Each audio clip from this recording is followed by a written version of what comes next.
자, 정권이 윤석열을 경선이 시작되기 직전 이제 죽이려고. 자, 오늘부터 동당에는 여론조사가 들어가가지고 15일 날 1차로 지금 11명 중에 컷오프해서 8명을 남깁니다. 그러니까 지난주 금요일쯤에 들이닥친 압수수색과 윤석열 입건, 이 부분이 아마 대외적으로는 윤한테 엄청난 타격을 주려고 했었던 걸로 보입니다. 자, 이 부분에 대해서 정권이 이미 이 자료들을 일찌감치 이렇게 사실 범여권의 끈앞을들에서 확보하고 있었던 걸로 보입니다. 그러면 왜 이거를 지금 치느냐? 기왕에 치려고 하면 윤이 검찰총장을 그만두고 이제 대선에 출마하려고 뜸을 들일 때나 대선 출마한다고 발표했을 때 해야죠.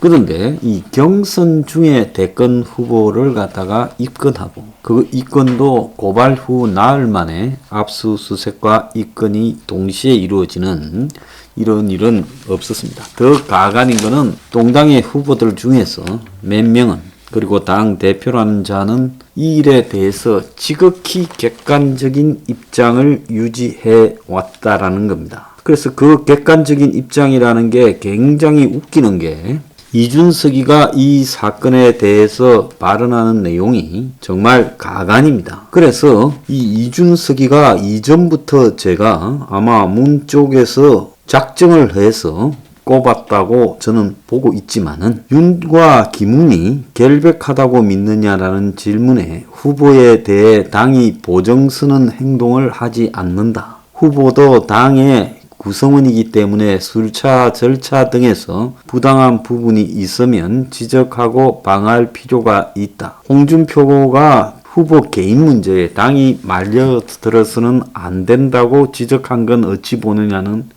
질문에 당 입장에서는 완전히 분리해서 대응할 거다. 다만 야당이기 때문에 야당 탄압이 있다면 그 부분만 방어해야 된다. 당이 후보를 보정서주는 곳이 아니니 그걸 확실히 분리하겠다. 또 더 나아가지고 조성은과 박지원이 만남에 대해서는 박이 정치를 오래 했으니 두루 만날 수 있겠지만은 지금 상황에서 야권 통로자로 지목되는 사람을 만난 것은 정치적으로 오해를 살 수밖에 없다. 박 원장이 만남을 순순히 인정한 건 다행이지만 이런 부분이 문제가 있는 부분이란 건 야당 차원에서 밝힐 수밖에 없다. 이거는요, 그야말로 기자들 수준이거나 아니면 누가 말씀을 했더만요, 보험회사 약관 수준에서 언급하고 있는 표현 정도라는 겁니다.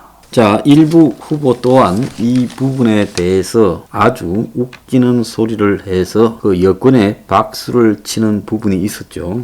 들어서 그 이야기는 하지 않겠습니다. 자, 반면에 최재형 후보는 윤석열을 만나 공수처에 폭거라고 이야기를 했고, 야당은 오늘 박지원을 고발하겠다라고 말을 했습니다.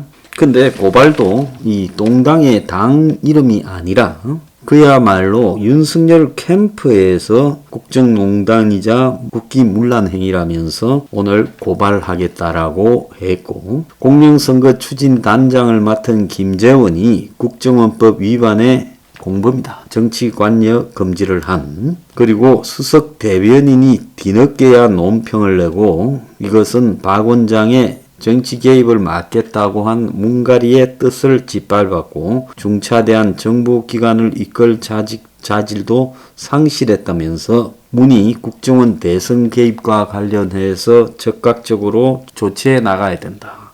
이렇게 말을 했고, 김기현 원내대표는 어제 조성은과 박지원 사이에 페이스북에 주고받았던 글 내용을 공개하면서 언론 보도 이전에 국정원장을 왜 만났는지 납득이 가지 않고 이 부분에 대해서 긴급 기자회견에서 박지원과 조성은이는 매우 특수한 관계로 파악된다. 일반적인 사이가 아니라 매우 특수한 관계다.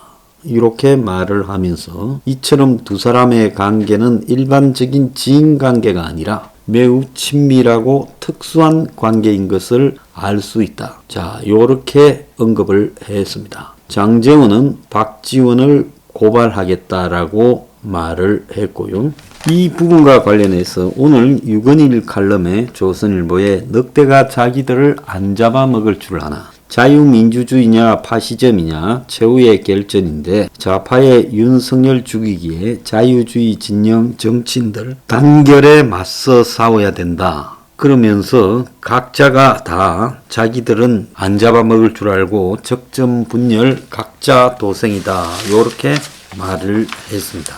근데 여기서 이제 핵심적인 이야기는요. 조성은과 박지원이 만난 거를 박지원이 조선일보의 롯데호텔 38층 한식당 한 끼에 28만원 세트 메뉴 먹었겠죠. 자, 국정원장은 1급 경호 대상입니다. 제가 옛날에 한 20년쯤 전에 국정원장과 몇 사람 같이 식사하러 갔다가 남산의 하얏트 호텔 앞에 식당이에요. 보니까 경기관단총 같은 거를 메고 경호가 출동을 했더라고요. 그래서 국정원 경호부대라고 했습니다.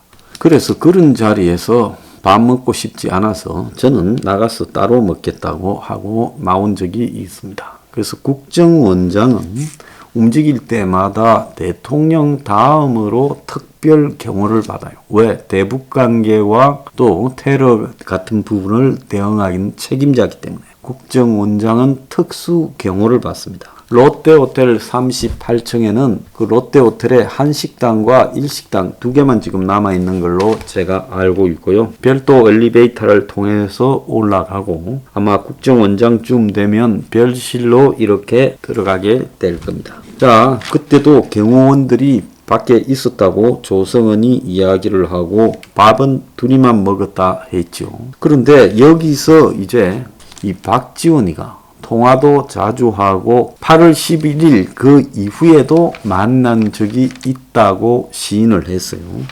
박지원이는 정치적으로 매우 노회한데 박지원과 조성은 관계에서 박지원이 잡아떼었을 경우에 조성은이 너무 꼬리를 남겼기 때문에 만약에 팩트가 거짓말한 걸 드러났을 때는 견디지 못한다는 걸 알기 때문에 박지원이가 그 이후에 그러니까 8월 11일부터 지난 9월 10일쯤 틀어져 나오기 전에 사이에도 또 더 만난 적이 있다라고 말을 했어요.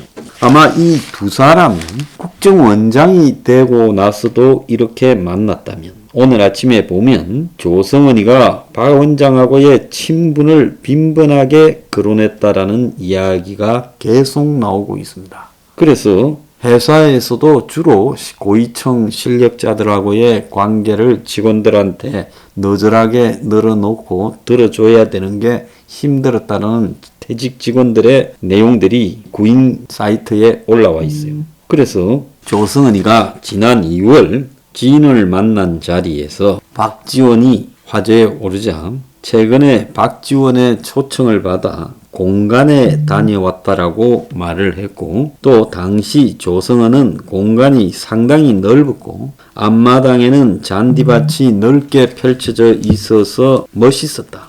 박 원장이 손자를 공간에 불렀다는 이야기도 나에게 했다. 이렇게 말을 했습니다. 자, 이 사태는 조성은이가 먼저 떠들어대지 않았으면 그냥 넘어가고 끝났을 겁니다. 페이스북에 겁도 없이 식당 내부 사진을 올려놓고 늘 특별한 시간, 역사와 대화하는 시간이다라고 말을 하면서 문제됐는데 여기서 늘이라는 것은 박지원과 자주 만나는 특별한 시간이다라고 이렇게 늘이라는 표현을 썼을 거고 역사는 박지원이겠죠. 자, 박 원장도 호텔 만남에 대해 조성은과 자주 만나는 사이고 그 이후도 만났지만 사건 관련 대화를 하지 않았다. 요렇게 말을 했습니다. 자, 그런데 국정원장이 국정원에 불러서 간담회를 하고 만나고 밥 먹고 이렇게 헤어지기는 하지만은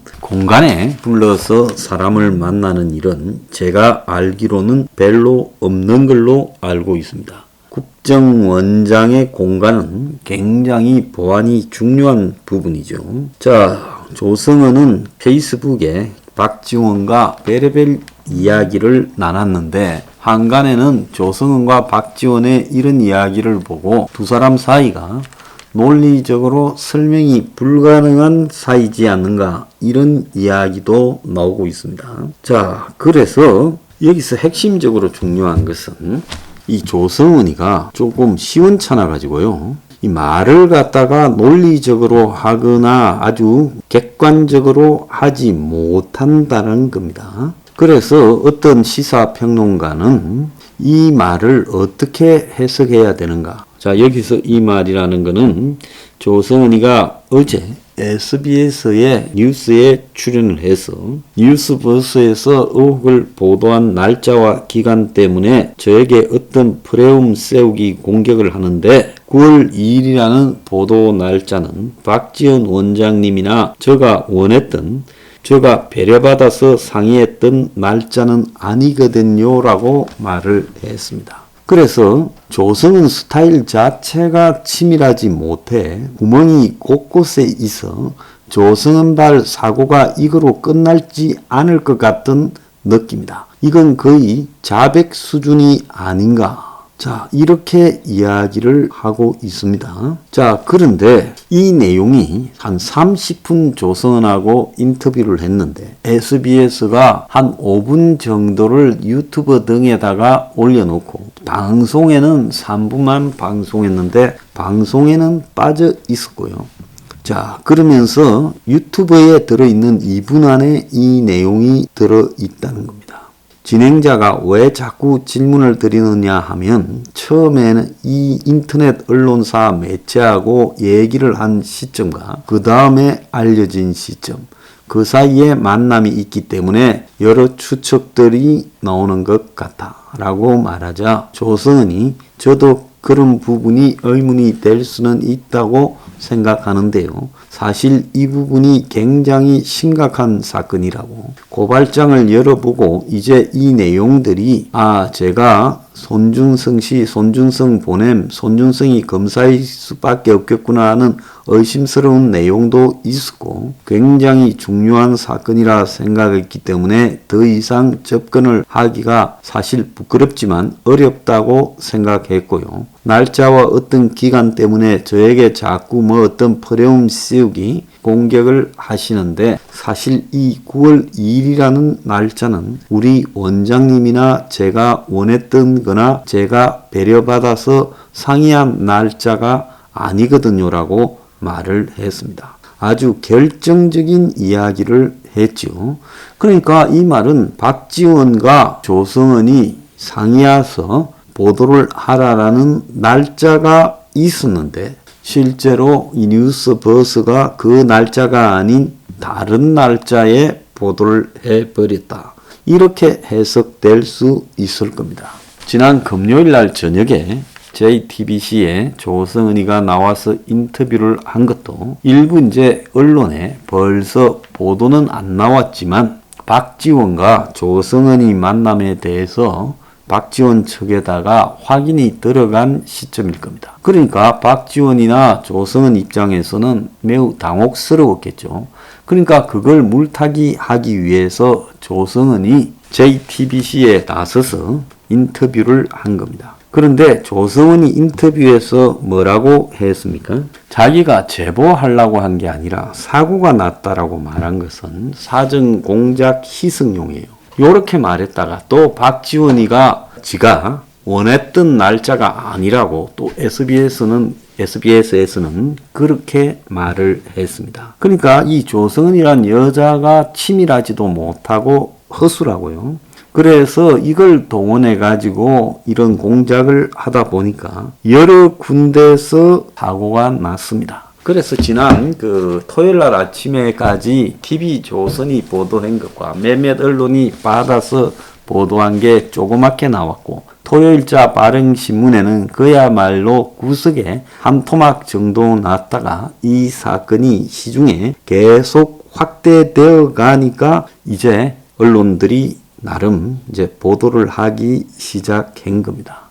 우리가 여기서 주목해 봐야 되는 거는 조성은이란 여자가 대검 감찰부 한동수한테 찾아가서 만나가지고 그래서 거기에다가 딜을 쳐서 자기를 공익 제보자로 해주고 전화기를 제출했다고 합니다. 자, 이것도 엄청나게 신기한 거죠. 어떻게 대검 감찰부에서 찾아가서 만날 수 있습니까? 대검 감찰부는 아무나 가지지 않아요. 안에서 문을 열어야 들어갈 수 있어요. 결국은 박지원이든 누군가가 감찰부장한테 전화를 해서 조성은이를 만나라고 했으니까 이게 이렇게 됐을 거라고 봅니다. 자, 이 사태, 이거는 이제 고발 청부가 아니라 제보 청부였다. 이렇게 봐야 됩니다.